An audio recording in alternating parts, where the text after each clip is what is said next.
আসসালামু আলাইকুম। আমি নেত্রকোনার কন্যা। আর আপনারা সবাই তো জানেন নেত্রকোনা 10টা থানার মধ্যে প্রত্যেকটা থানাতেই ধান ক্ষেত আছে। এটা স্বাভাবিক থাকবই, কারণ আমরা হাওড় অঞ্চলের মানুষ।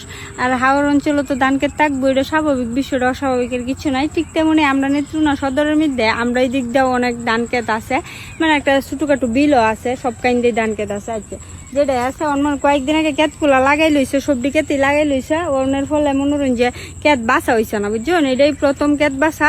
তা মনোরঞ্জন যে সবার ক্ষেতেই বাঁচছে পরে আবার সার দেওয়া লাগবো, নাহলে তো ফসল ভালো হইতো না। তাই আমার ক্ষেতটা আজকে বাঁচবাম, এটা আপনার সাথে আজকে শেয়ার করতেছি ক্ষেত বাঁচাটা যে কিরম হয় এটা আসি। আর আপনারা সবাই ধরবেন যাতে আমরা কৃষকটার এবার ভালো ফসল উঠে, যাতে যদি ভালো ফসল হয় তাহলে কৃষকটার মনে একটু সুন্দরভাবে জীবনযাপন করতে পারবো, কারণ কৃষিকাজের উপর তো আমরা নির্ভরশীল, এটা তো আপনারা সবাই জানেনি।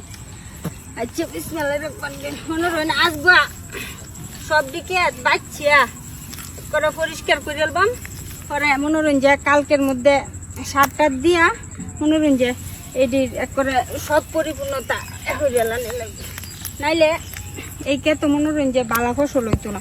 আর বালা ফসল হওয়ার লাগে অন্তত বালা হইলে মনোরঞ্জন ওই যে গেসু হয়েছে ক্ষেতের মধ্যে, এটি যদি না তোলা হয় তাহলে বালা ফসল হইতো না, মানে সমস্যা হইব।